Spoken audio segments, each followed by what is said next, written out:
Rahmat Iroda opa, shu hamma qilayotgan ishingiz uchun rahmat. Shuncha odamni chiroyli qilib beryapsiz. Bu 14-15 yoshimda boshlangan. Shu husnbuzarlar chiqqan yuzimga. O'shalarning ketidan dog' qo'ygan. O'sha dog'ni ketkazishga endi keldim. To'g'risini aytsam, eng kami 5 ta. Hech qaysida unaqa effekt bermagan. Birinchi bo'lib, men o'ylashim bo'yicha tushuntirib berishlari.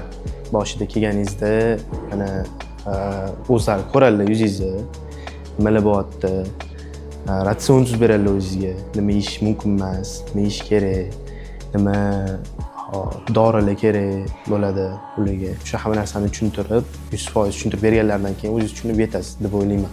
Iroda opani tanishimizni bo'yicha topdim. Tanishimizga kelgan ekanlar ularga. O'sha qarindoshim, o'shalardan topib keldim. Maslahat berishgan, faqat vaqtinchalik foydasi bo'lgan bu narsani, keyin baribir qaytib qolavergan. Endi noqulaylik nima deb o'ylagan desam, to'g'ri o'zingizga yoqmaydi shu narsa. Bunaqa bo'lishi, o'zingizni nima deydi, chiroyligingizni buzadi desam ham bo'ladi. Endi baribir bu gap bo'ladi, baribir. Olib borishgan, baribir lecheniya qilgani. O'sha aytganimdek, 5 tacha doktorga borganman. Lekin hech qaysida unaqa sezilarli darajada bo'lmadi. Effekti bo'lmadi.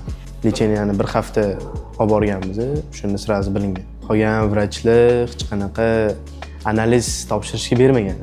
Hech nimani so'rashmagan. Faqat mana shu kelganman, dori yozib berib qo'ygan, faqat bo'ldi. Boshqa hech nimani qilmagan, qaramagan. Ular hamma analizlarni berib turib, ularga qarab, shuni analizlarga qarab turib dorilar berganlar. O'shalar effekt bergan deb o'ylayman. Kremni ko'pini surganman, to'g'risini aytaman, har xilini. Unaqa foydasi bo'lmagan baribir. Chunki agarda problema balki qonda bo'lishi mumkin, balki yuzni o'zida nimadir bo'lishi mumkin. Shuning uchun Iroda opaga kelganman. Krem o'zi bilan hal qilib bo'lmas ekan.